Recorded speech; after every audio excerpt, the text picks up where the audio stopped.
Left یا اوپر یا نیچے جہاں جگہ مل رہی ہے وہاں پہ انہوں نے ایسے لکھا، اس لیے کہ پیپر چلو تھا اویلیبل، لیکن وہ کہتا تھا چلو اس کو ہم یوز تو کریں نا، ضائع کیوں کریں. تو دیکھیے یہ رہا.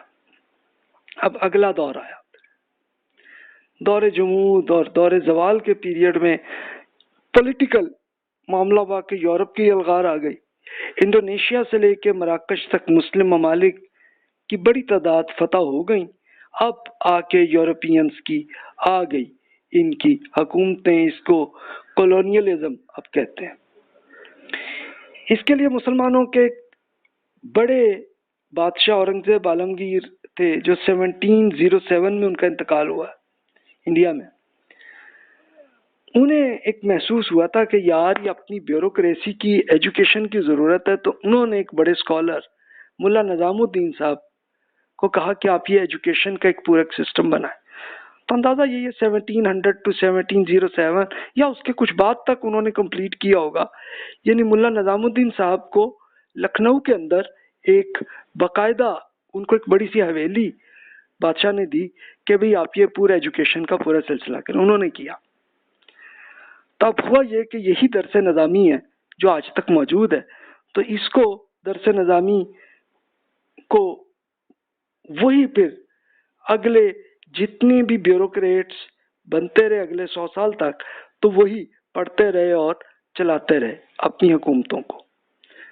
یعنی اورنگزیب عالمگیر کے بعد ہی ایک ہمارے ہاں مسئلہ آ گیا تھا کہ خود شہزادے آپس میں لڑتے رہے اور حکومتیں یہاں تک کہ ان کے گورنرز خود ہی آزاد ہوتے چلے گئے.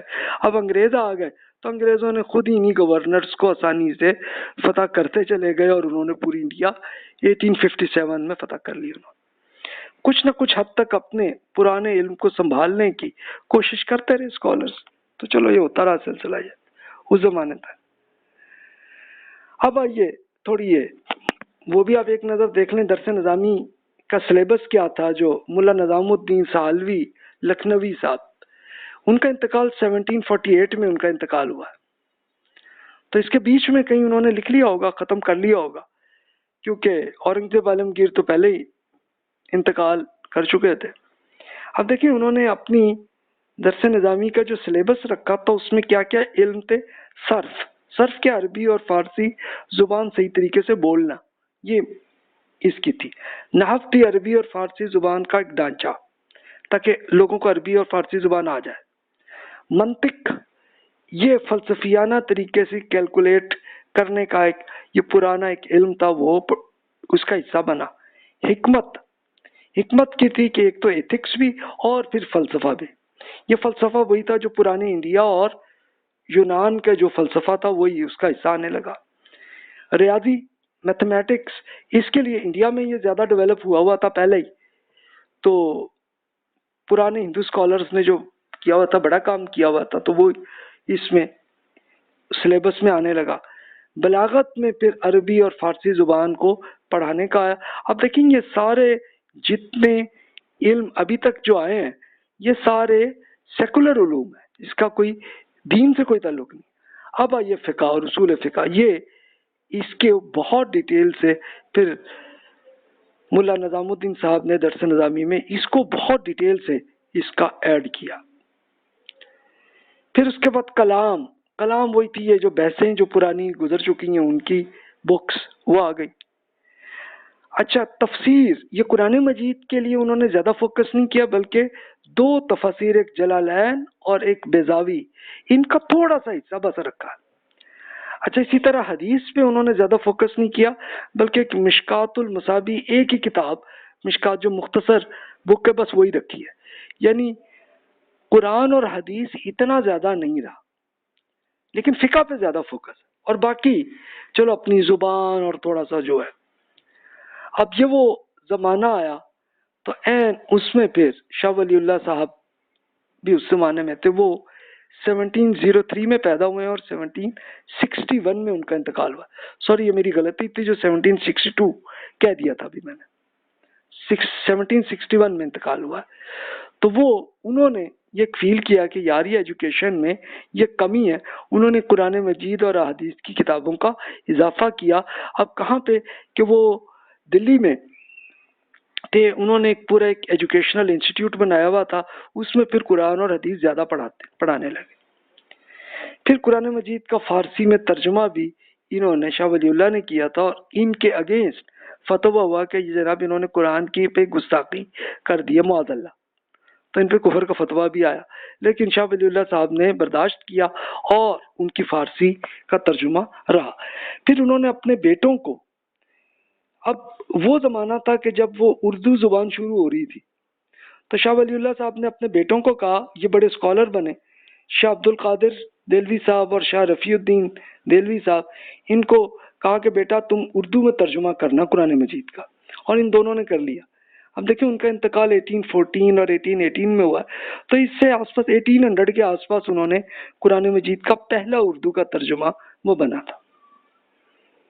اب یہ اس پورے سینیریو میں پھر ہوا کیا کہ انگریزوں کی حکومت بنتی چلی گئی۔ اچھا، وہ سٹیپ بائی سٹیپ، سٹارٹ میں تو پہلے بنگال انہوں نے فتح کی، پھر اس کے بعد ایک ایک جہاں جہاں گورنرز جو ہوتے تھے مغلوں کے، تو اب وہ نواب جو تھے ان سب کو آسانی سے فتح کرتے چلے گئے۔ بس صرف ایک ہی صاحب تھے کہ جنہوں نے بڑی سٹرگل کی انگریزوں کے ساتھ جنگ کرتے ہوئے، تو ٹیپو سلطان، بلکہ ان کے والد جو ہے حیدر علی نے تو بڑے کامیاب رہے تھے، لیکن ٹیپو سلطان وہ پھر جنگ میں نہیں جیت سکے تھے، اور 1799 میں وہ جاں بحق ہوئے تھے۔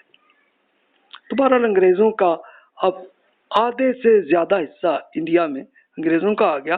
انہوں نے کیا کیا دیکھیں، اب وہی جو درس نظامی بنی ہوئی تھی، تو انہوں نے نظام تعلیم اور عدلیہ کا وہی پرانا سسٹم ہی رکھا۔ انگریزوں نے کوئی نئی چیز نہیں کی، کوئی انوویشن نہیں کی، بلکہ انہوں نے کہا کہ ٹھیک ہے یار، ان کا جو پرانا طریقہ وہی صحیح ہے۔ تو اب وہی بیوروکریٹس، عدالت کے لوگ، وہی درس نظامی کے اسٹوڈنٹ بن کے اب انگریزوں کے امپلائی بھی یہی لوگ آنے لگے۔ مسلم طلباء کے لیے عربی کے لیے بھی ایک باقاعدہ ان کو اسپانسرشپ انگریزوں نے کی، ہندو اسٹوڈنٹس کے لیے سنسکرت کے لیے کی، تاکہ ان کا بھی چلو علم رہے، ان کو بھی ایک وظائف کے ذریعے کچھ اسپانسرشپ کر کے، تاکہ چلو ان کا بھی علم چلتا رہے۔ تو انگریزوں نے سٹارٹ میں 1764 سے لے کے 1835 تک یہی کرتے رہے۔ اچھا، اب اس کے بعد کیا ہوا؟ یہ ایک بڑا واقعہ ہوا جس کو لارڈ میکالے کہتے ہیں۔ یہ ایک بڑے اسکالر تھے انگریزوں کے۔ 1835 میں انہوں نے ایک مشورہ دیا اپنے انگریزوں کو، اس کو منٹ بائی دا ہمبل میکالے صاحب نے یہ لکھا تھا۔ اس کا ترجمہ ہی میں عرض کر دیتا ہوں، اردو میں چونکہ بات چل رہی ہے نا۔ تو وہ کہتے ہیں کہ میں سنسکرت یا عربی تو نہیں جانتا، لیکن میں نے اس کی قدر و قیمت کا اندازہ لگانے کے لیے عربی اور سنسکرت کتب میں مشہور ترین کے ترجموں کا مطالعہ کیا ہے۔ میں نے یہاں ہندوستان اور گھر میں یعنی برطانیہ میں، انگلینڈ میں مشرقی زبانوں کے ممتاز ماہرین سے بات کی ہے۔ مشرقی علوم کے ماہرین ان علوم کو جو اہمیت دیتے ہیں، میں اس کی بنیاد بنانے کو تیار ہوں۔ مجھے اس میں سے کوئی ایک بھی نہیں ملا جو اس بات کا انکار کرے کہ یورپ کی ایک اچھی لائبریری کا ایک شیلف اپنی قدر و قیمت کے اعتبار سے ہندوستان اور عرب کے پورے لٹریچر سے زیادہ قدر و قیمت رکھتا ہے۔ مغربی لٹریچر کی فوقیت کی تعلیمی کمیٹی کے وہ ممبرز بھی مانتے ہیں جو مشرقی علوم کی تعلیم کے حامی ہیں۔ ہمیں لوگوں کو تعلیم دینا ہوگی تو ان کی مادری زبان میں ممکن ہی نہیں ہے۔ ہمیں انہیں کوئی اجنبی زبان سکھانا ہوگی۔ ہماری اپنی زبان انگلش کی عظمت کا دعویٰ سر نو بیان کرنے کی ضرورت نہیں ہے۔ یہ مغرب کے زبانوں میں سب سے نمایاں ہے۔ اس میں ایسا تخلیقی مواد بھرا پڑا ہے جو یونان سے حاصل کردہ ورثے سے کسی طرح کم نہیں ہے۔ اس میں علم بلاغت کی ہر صنعت، سخن کی ماڈل موجود ہیں جس کے اندر ایسے الفاظ اور تراکیب ہیں جن کے مقابلے میں اخلاقی اور سیاسی تعلیم میں کوئی اور زبان نہیں کر سکتی۔ انسانی زندگی اور فطرت کو جس طرح اس میں بیان کیا گیا ہے اور مابعد الطبیعات، اخلاقیات، سیاست، فقہ، تجارت، تجرباتی سائنس، سبھی علوم میں جس طرح سے اس میں صحت کی حفاظت، آرام اور آسائش میں اضافہ اور انسان کی عقل کی توسیع کا اہتمام موجود ہے، وہ کسی اور زبان میں نہیں۔ ہمیں اس وقت پوری کوشش اس کام کی کرنی چاہیے کہ ایک ایسا طبقہ تیار ہو جو ہمارے اور کروڑوں لوگوں پر مشتمل ہماری رعایا کے درمیان رابطے اور ترجمانی کا کام کر سکے۔ ایسا طبقہ اپنے خون اور رنگ کے اعتبار سے ہندوستانی ہو، لیکن اپنے ذوق، رائے، اخلاقیات اور عقل کے اعتبار سے انگریز ہو۔ پھر ہم اس طبقے پر یہ بات چھوڑ دیں کہ وہ اپنے ملک کی زبانوں کو کس طرح بہتر بناتے ہیں، ان زبانوں میں کس طرح سائنس کی اصطلاحات کو مغرب سے حاصل کر کے شامل کرتے ہیں، اور جس طرح سے اس علم کی اشاعت عوام الناس کی وسیع طبقے میں کرتے ہیں۔ آپ کہیں گے میکالے صاحب نے جو فرمایا تو بھی اس میں ان کا تعصب ہوگا، تو مجھے بھی لگتا ہوگا، لیکن تھوڑا لگتا یہ ہے کہ انہوں نے کوئی بہت زیادہ ڈیپتھ سے ہماری بکس کو پڑھا نہیں، یہی لگتا ہے۔ لیکن چلو ان کو اب یہ فیل ہوا کہ ٹھیک ہے جناب، یہ عربی اور سنسکرت کی بکس کو جتنا ترجمہ اب تک انگلش میں ہوا اتنا ہی پڑھا ہوگا نا انہوں نے، تو انہوں نے یہی مشورہ دیا اور اس کو پھر انگلینڈ کی پارلیمنٹ نے ایکسیپٹ کر لیا کہ جناب یہ بات ٹھیک ہے، اور انہوں نے پھر یہی کیا کہ جناب پورے انڈیا میں، اور صرف انڈیا ہی نہیں دیگر اور ممالک میں بھی اب ہونا یہ چاہیے کہ کم از کم وہی لوگ پیدا ہوں کہ جو عین انگریزوں کے کلچر سے بنے ہوئے ہوں۔ تب یہ دیکھیں، اس کو ایجوکیشن ایکٹ 1835 کہتے ہیں، اور اس کو ایکٹ تو انہوں نے کر لیا 1835 میں، لیکن اس کو امپلیمنٹ کرنے میں 15 to 25 ایئرز لگے انگریزوں کو۔ اب ہوا کیا کہ مسلمانوں کے لیے بیوروکریسی کے ساری جابز ختم ہوئی ہیں۔ یہ 1835 to 1860 کے درمیان کا پیریڈ ہے۔ اس سے پہلے وہی درس نظامی کے فقہا کے جو لوگ بھی درس نظامی پڑھ کے آتے تھے، ان کو انگریز ان کو جاب دیتے تھے، وہ سلسلہ ختم، عدالتیں ختم۔ اب آپ یہ دیکھیے کہ اب 1869 کا سینیریو کیا ہوا۔ اچھا ہوا یہ کہ ہندوؤں کے ہاں یہ ہوا کہ انہوں نے انگلش جلدی سیکھنی شروع کر لی تھی۔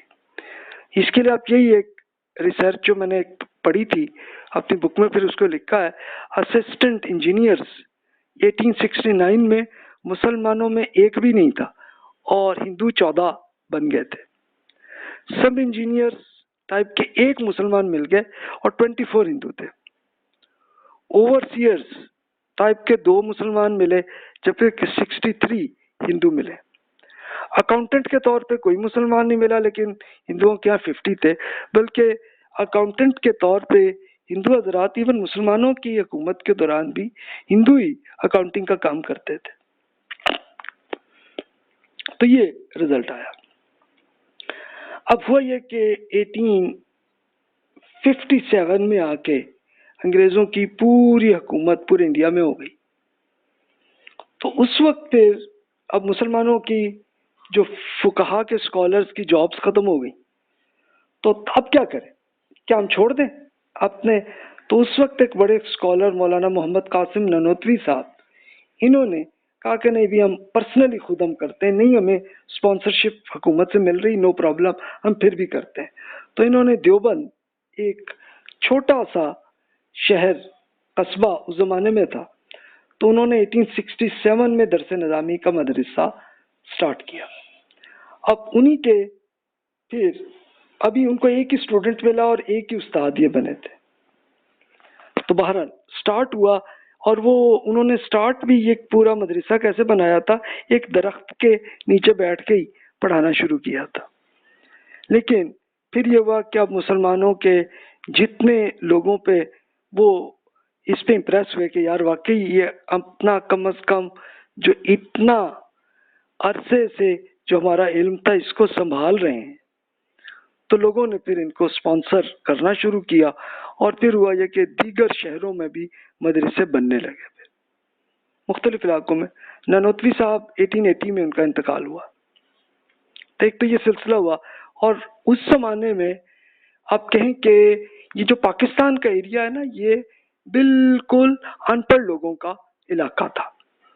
مسلمانوں کے سب سے جو علمی ذوق کے لوگ تھے ان کی میجورٹی یو پی کے تھے. تو اس لیے مدرسے زیادہ تر یو پی میں بنے. دیوبند بھی وہیں پہ ہے، پھر علی گڑھ بھی وہیں پہ ہے، بریلی بھی وہیں پہ ہے، الہ آباد یہ شہر بھی یو پی میں ہے. تو یو پی میں ہی مین فوکس رہا. اچھا، ہوا یہ کہ جن اسکالرس میں ایک دل چاہا کہ ایک فقہ پڑھنے کا، قرآن اور حدیث پڑھنے کا، اس کے لیے یو پی میں آتے تھے، مدرسے میں آ کے پڑھتے تھے، پڑھ کے آ کے آتے تھے. پھر اس کے بعد اگر ان کو موقع ملتا تو پھر وہ پنجاب میں یا سندھ میں یا پختونخوا میں یا افغانستان میں جہاں جہاں ہو سکتا تو مدرسے بنتے، لیکن ایک دم نہیں بنے، اس میں ٹائم ان کو کافی لگا. اچھا، اس وقت سر سید احمد خان صاحب بھی زندہ تھے، تو انہوں نے یہ فیل کیا کہ بھی جدید علوم کی مسلمانوں کو ضرورت ہے. انہوں نے علی گڑھ میں، یہ بھی یو پی میں، تو انہوں نے پھر ایک کالج بنایا جس کو محمدن اینگلو اورینٹل کالج. اس کو سپانسر انگریزوں نے کیا کہ یار یہ اچھی بات ہے، کیونکہ انہی کا وہ چاہتے تھے نا کہ بھی ایک ایسے لوگ پیدا ہوں کہ جو کم از کم ہندوستانی نسل کے ہوں، وہ اپنے لوگوں کو بھی سمجھ سکتے ہوں، میں بھی سمجھ سکتے ہوں، تو لے کے بیچ میں بات چیت تو کرائے نا وہ. پھر اس کے بعد علی گڑھ سے ہی بہت سارے اسکولز کالجز کے نیٹ ورک بننے لگا. ایک دم نہیں بنا، لگے ہوں گے ان کو بھی 30-40 سال. 1898 میں سر سید احمد خان صاحب کا انتقال ہوا. اب اثرات اس کا پھر رزلٹ کیا ہوا کہ خون اور رنگ کے اعتبار سے ہندوستانی، لیکن اپنے ذوق، رائے، اخلاقیات اور عقل کے اعتبار سے انگریزی بنے. اب سرکاری ملازمتیں، یہ جو جابس جتنی مل رہی تھیں تو وہ انہی مسلمانوں کو ملنے لگی، لیکن ایکچولی اپنے کلچر کے لحاظ سے وہ انگریزی بنے. ایک یہ میں گستاخی کروں گا سر سید احمد خان صاحب سے کہ انہوں نے ایک سائنس کی ضرورت تھی، اس کی تعلیم نہیں کی. انہوں نے فوکس کیا فکر اور فلسفہ اور انگریزی کلچر، بس یہی انہوں نے اپنے علی گڑھ میں یہی کیا. انہوں نے اگر وہ سائنس پہ اگر فوکس کر لیتے تو یہ بہتر ہو جاتا، لیکن چلے ان کا اجتہاد جو تھا اس کا پھر نیگیٹو رزلٹ آیا کہ اس کے بعد پھر جب تک انگریزوں کی حکومت رہی ہے تو اب دیکھیں کہ بالکل مسلمان جتنے بھی بیوروکریٹس بنے ہیں، ملٹری میں بنے ہیں، وہ سارے کے سارے اپنے کلچر کے لحاظ سے بالکل انگریزی رہے. اس کے بعد پھر جب آزادی بھی ہوئی ہے تو تب بھی بڑی حد تک لوگ ویسے ہی ہیں. اس وقت ایک اور اسکالر محمد علی مونگیری صاحب، اس زمانے میں ان کو ایک فیل ہوا کہ یار یہ جو فرق آ رہا ہے نا، ایک تو پرانے علم جو مدرسوں میں چل رہا ہے سلسلہ، اور ایک یہ کالجز میں جو چل رہا ہے سلسلہ اور سکولز میں، اس کو اکٹھا کرنے کی کوشش کریں. تو یہ محمد علی مونگیری صاحب نے 1927 میں انتقال ہوا، تو انہوں نے اس سے پہلے ہی لکھنؤ میں ایک پورا انسٹیٹیوٹ بنا لیا، ندوۃ العلماء، کہ قدیم اور جدید علوم کا توازن ہو. 1898 میں انہوں نے یہ کام کیا اور وہ آج تک موجود ہے. اچھا، علی گڑھ میں ابھی بھی یونیورسٹی انڈیا میں موجود ہے، دیوبند میں، اور اسی طرح دیگر اور یو پی کے شہروں میں مدرسے ہیں، وہ بھی انڈیا میں آج تک موجود ہیں. پاکستان میں بھی پنجاب، پختونخوا، پھر سندھ میں، بلوچستان میں بھی آپ کو مدرسے ملیں گے، افغانستان میں بھی آپ کو ملیں گے، اور بنگلہ دیش میں بھی آپ کو ملیں گے. تو یہی یہ جو 3 فرق ہیں یہی رہے ہیں اگلی پوری ہسٹری میں. پھر تو اب مسلمانوں کی تعلیم میں پھر رزلٹ آپ دیکھیے کیا ہوا کہ ایجپٹ میں انگریزوں نے یہ کیا کہ اشرافیہ کہ اسپیشلی کم از کم اپنی ایلیٹ جو بیوروکریٹس ہیں ان کو انگریزوں نے اپنے کلچر میں لے آیا، لیکن انہوں نے اور کچھ نہیں کیا، تو اپنی عربی زبان رکھی. لیکن ٹھیک ہے، انگلش بھی ان کو اچھی آ گئی انگریزوں سے چلاتے رہے معاملہ. لبنان، تیونس، الجیریا اور موراکو میں یہاں پہ فرانس کی حکومت رہی ہے تو فرینچ کلچر کا فروغ رہا ہے، لیکن عربی انہوں نے پھر بھی سنبھالی، لیکن دین بہرحال چھوڑ بیٹھے، کلچر وہی فرانس کا ہی کلچر آیا. ترکی میں آئیے تو مغربی کلچر کا ایک جبرن فروغ ہوا. یہ کن صاحب نے کیا؟ یہ مصطفیٰ کمال اتا ترک صاحب. ان کی حکومت 1924 سے لے کے 1938 تک ان کی حکومت رہی ہے، اور اس کے بعد سے انہی کے جو ساتھی ہیں وہی آج تک ان کی حکومت ترکی میں موجود ہے. انہوں نے یہ دیکھیں بڑا کام یہ کیا کہ ترکی زبان تو رکھا سنبھال کے، لیکن اس کا رومن اسکرپٹ کر دیا جو پہلے عربی اسکرپٹ تھا. بالکل جیسے ہم اردو بھی جیسے لکھتے ہیں، ترکی زبان بھی ایسے ہی لکھے جاتی تھی.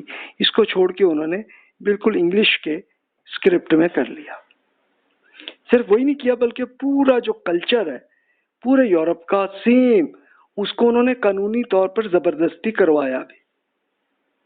تو اسی کے اثرات اب آج تک ترکی میں آپ کو نظر آتا ہے. انڈونیشیا اور ملیشیا میں ڈچ کی حکومت رہی ہے تو انہوں نے اپنی تعلیم ایسے ہی چلائی ہے، اور رومن رسم الخط یہی جو آپ کا اسکرپٹ ہے رومن، وہی آج تک انڈونیشیا اور ملیشیا میں بھی موجود ہے. رزلٹ یہ آیا. اس کے بعد پھر یورپ کی آپس میں لڑائیاں ہو گئیں، first world war, second world war, وہ خود آپس میں تباہ ہو گئے. تو اب ان کو فیل ہوا کہ یار یہ ملک ہم نہیں سنبھال سکتے، وہ خود ہی چھوڑ کے چلے گئے. تب جا کے آزادی ہوئی ہمیں.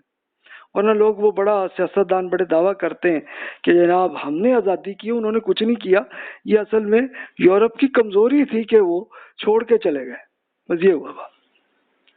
تو اب دیکھیے دور جمود و زوال کا یہ پیریڈ میں ایجوکیشن کا کیا سلسلہ رہا ہے مسلمانوں کے یہاں.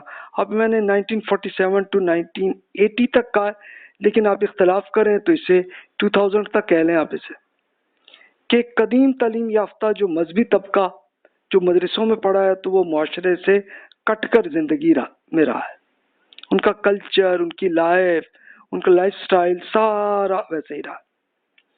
مغربی تعلیم یافتہ جو اسکول کالجز سے پڑھ کے آئے تو وہی سیاسی طاقت سے وہ اسی طرح آگے کہ بیوروکریٹس بن گئے، ملٹری میں بن گئے، تو ایک پورا مغربی کلچر وہ آج تک ہی موجود ہے. اب قدیم اور جدید میں متوازن طبقہ جو ندوۃ العلماء میں جو ایک سجیشن دی تھی، ان کی اقلیتی گروہی رہی ہے. یعنی ایسے اسکالر پیدا ہوتے رہے لیکن کم ہی رہے، میجورٹی نہیں رہی ان کی. عوام الناس یہ غیر تعلیم یافتہ اور جہالت کی حالت ہی رہی ہے. اچھا حکومت نے سکولز بنائے لیکن اس میں کم ہی لوگ گئے، لیکن پھر 1980 کے بعد زیادہ آنے شروع ہوئے، اور 2000 کے بعد تو بہت زیادہ آنے شروع ہوئے. پھر پرائیویٹائز جب سے کیا ہے تو پھر بہت سے سکولز بنے اور اب میجورٹی پڑھ رہی ہے.